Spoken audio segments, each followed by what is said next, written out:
दूसरे मुल्क की एक महिला अपने 4 बच्चों के साथ कैसे बिना किसी पासपोर्ट, बिना किसी वैलिड ट्रैवल डॉक्यूमेंट के भारत में दाखिल हो गई। इससे पहले भी वो ट्रैवल एजेंट से संपर्क करके भारत का वीजा लेने की कोशिश कर चुकी है, मगर गजेटेड ऑफिसर के साइन ना होने के कारण उसे वीजा नहीं दिया गया।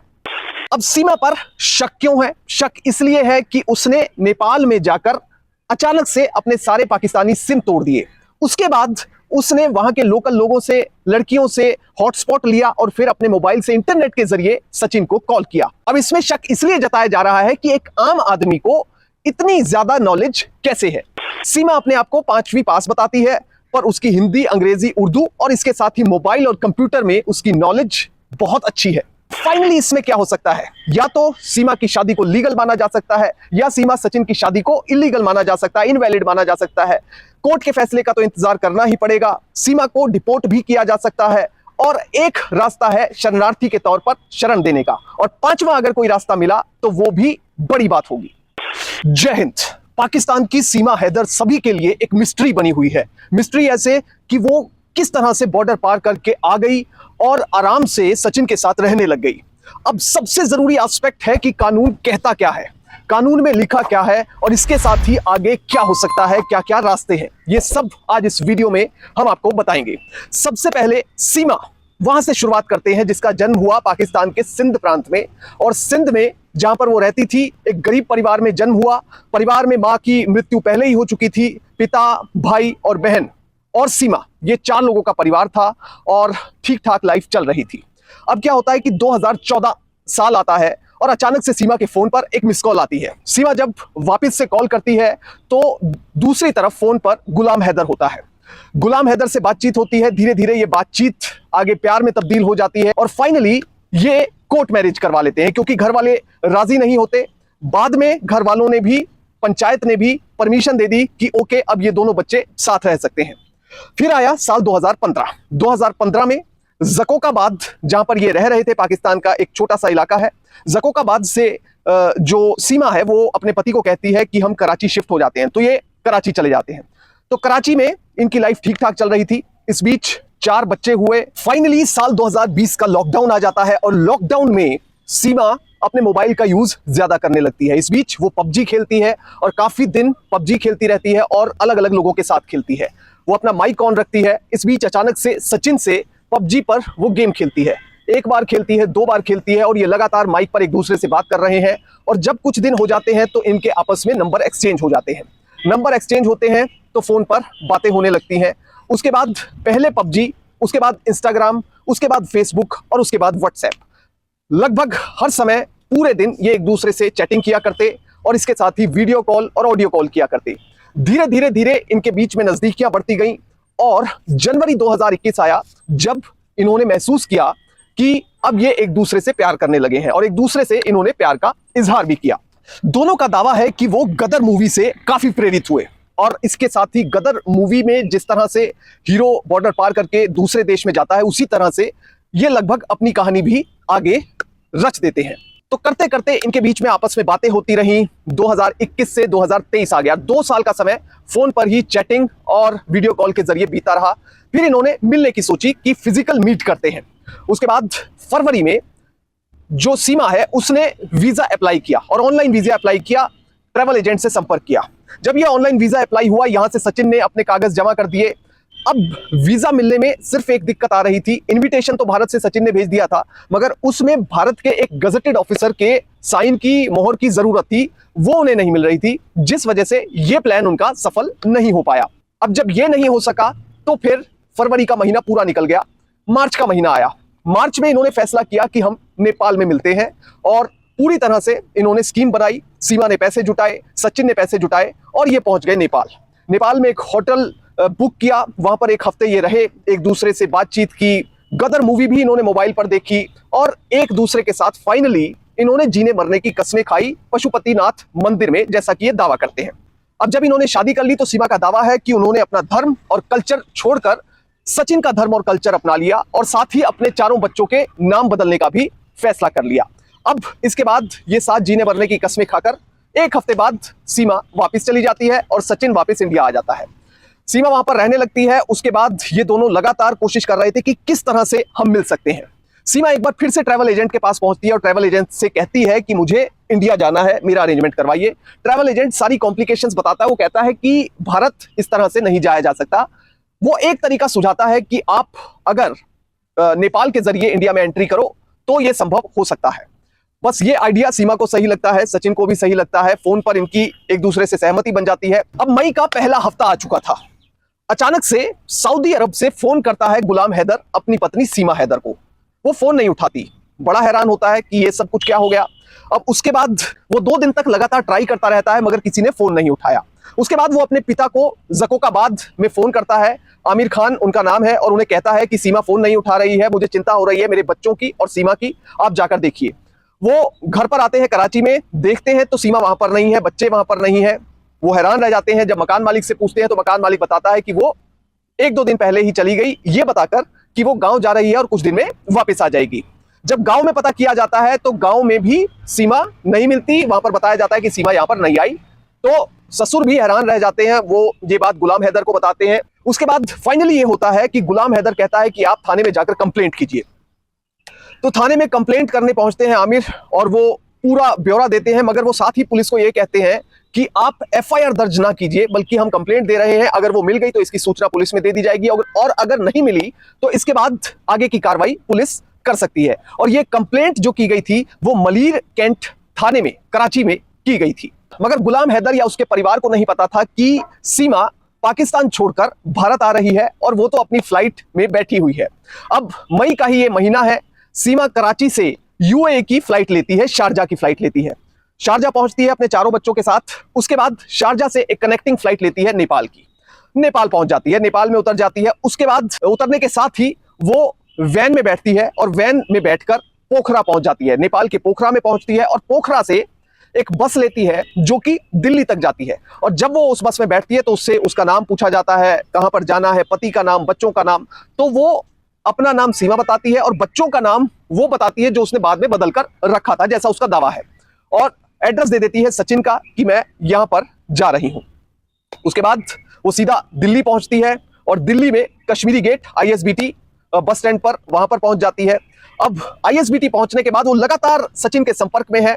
अब आईएसबीटी से सीमा पकड़ती है जेवर की बस। जेवर की बस के रास्ते में ही एक स्टेशन आता है फलेदा। फलेदा में सचिन सीमा का इंतजार कर रहा था। फलेदा में सीमा उतरती है और वहां पर चारों बच्चों को और सीमा को लेने के लिए सचिन खड़ा हुआ था। वो सीमा और बच्चों को लेकर पहुंच जाता है रबुपुरा में। सचिन ने रबुपुरा के अंबेडकर नगर कॉलोनी में एक कमरा पहले ही किराए पर ले लिया था। 2500 रुपए महीने का उसका किराया था। उसने वहां पर बताया था कि मेरी पत्नी आने वाली है, मेरे बच्चे आने वाले हैं, तो इसलिए मैं किराए पर ये घर लेना चाहता हूं। अब उसका जो अपना घर था वो वहां से 1 किलोमीटर दूर था, मीना ठकराइन कॉलोनी में, और इसने घर लिया था अंबेडकर नगर कॉलोनी में। अब वहां पर ये जाता है, शिफ्ट हो जाता है और आराम से सब कुछ चुपचाप चल रहा था। मई का महीना पूरा बीत जाता है। फिर आता है जून का महीना। ये दोनों लगातार सोच रहे थे कि हमने नेपाल में शादी कर ली है, मगर इंडिया में इसे लीगल कैसे करवाया जाए। तो इसके लिए सचिन संपर्क करता है एक वकील से। बुलंदशहर के वकील के पास पहुंचता है सचिन 29 जून को। लगभग 1 महीने से ज्यादा का समय हो चुका था, लगभग 1.5 महीना हो चुका था। ये बुलंदशहर के एक वकील के पास पहुंचता है और उनसे कहता है कि हमें अपनी शादी रजिस्टर करवानी है। अपना आधार कार्ड देता है, मगर जब वो सीमा का पाकिस्तानी पासपोर्ट देता है तो वकील को शक हो जाता है। वकील अपनी जिम्मेदारी निभाते हुए पुलिस को इस बारे में अलर्ट करता है और पुलिस अलर्ट हो जाती है। मगर इस बीच इन दोनों को भी शक होता है। 30 जून को सीमा और सचिन और उनके बच्चे ये भागने की कोशिश करते हैं और पलवल की बस पकड़ते हैं, पर वल्लभगढ़ पुलिस इन्हें ऐसा करने से रोक लेती है, इन्हें अपनी हिरासत में ले लेती है। उसके बाद पुलिस के होश फाख्ता हो जाते हैं जब पूरा मामला पता लगता है।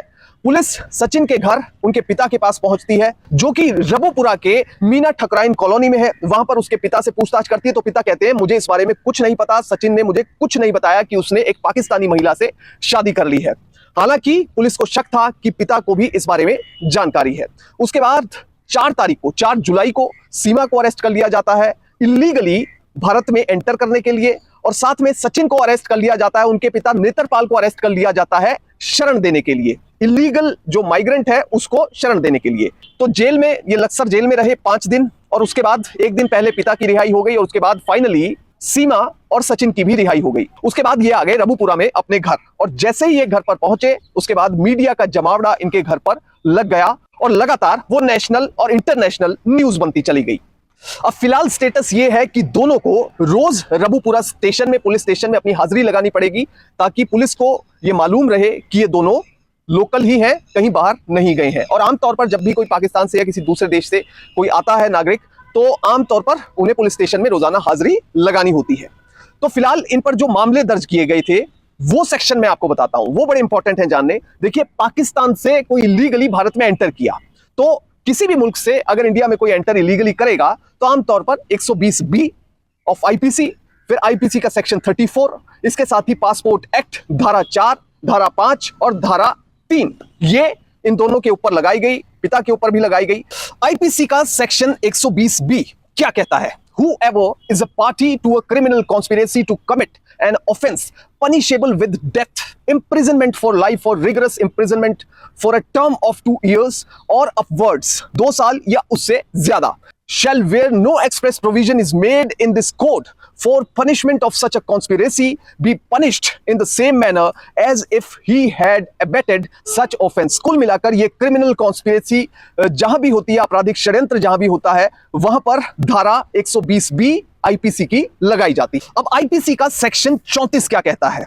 Acts done by several persons in furtherance of common intention, यानी कि कॉमन इंटेंशन अगर लोगों की है आपराधिक षड्यंत्र करने की, तो वहां पर सेक्शन 34 आईपीसी का लगाया जाता है। यानी कि आपराधिक षड्यंत्र में 2, 4, 10, 20, 50 जितने भी लोग शामिल हैं, सब पर एक ही धारा, एक ही कानून इंप्लीमेंट होगा, वो ये सेक्शन कहता है। ये धारा कहती है, when a criminal act is done by several persons in furtherance of common intention of all, each of such person is liable for that act in same manner as if it were done by him alone। यानी कि अगर एक व्यक्ति अकेला कोई आपराधिक षड्यंत्र करता, और अगर अब उसको मिलकर 10 लोग या 20 या जितने भी लोग कर रहे हैं, तो सब पर कानून बराबर लागू होगा।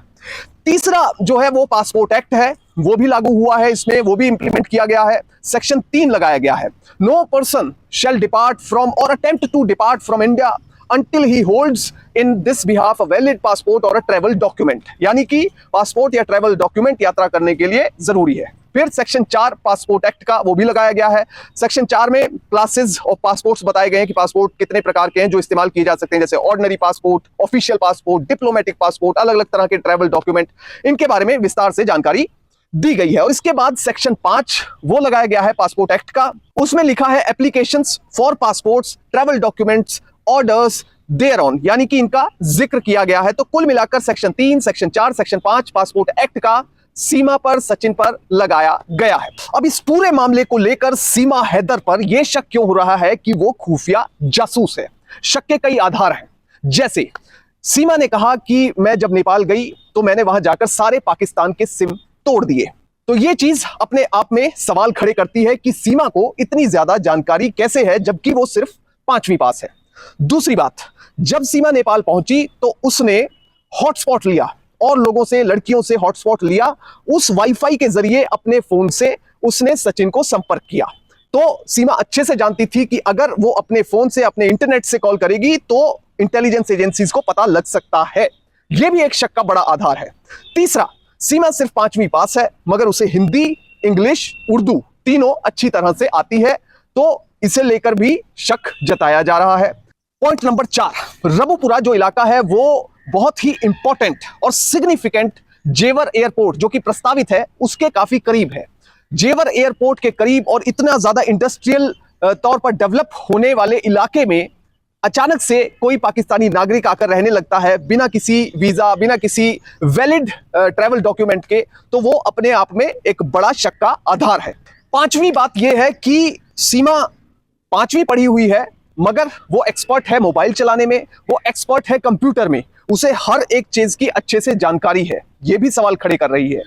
इसके साथ ही आखिरी इंपॉर्टेंट पॉइंट यह है कि रिपोर्टेड फैक्ट्स के मुताबिक जब सीमा से पूछताछ की गई तो उसने बताया कि उसका भाई आर्मी में है। अब इस पूरे मामले में वे फॉरवर्ड क्या है, यानी आगे क्या हो सकता है? देखिए, सबसे पहली चीज तो यह है कि एक तरीका यह है कि सीमा और सचिन की शादी अगर वैध मान ली जाती है तो वो आराम से रह सकते हैं। फिर उसके बाद सचिन सीमा की इंडियन सिटीजनशिप के लिए अप्लाई कर सकता है। दूसरा यह है कि अगर सीमा और सचिन की शादी इनवैलिड मानी जाती है तो भारत में वो शादी करने के लिए परस्यू कर सकता है, वो अथॉरिटीज को कांटेक्ट कर सकता है। अगर उसे इजाजत मिलती है, शादी करने के बाद वो सीमा की इंडियन सिटीजनशिप अप्लाई कर सकता है।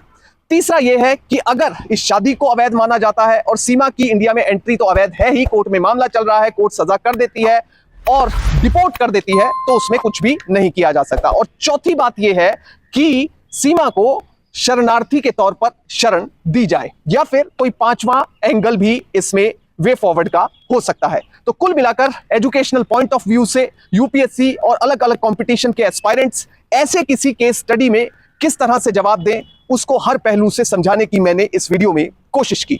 जय हिंद।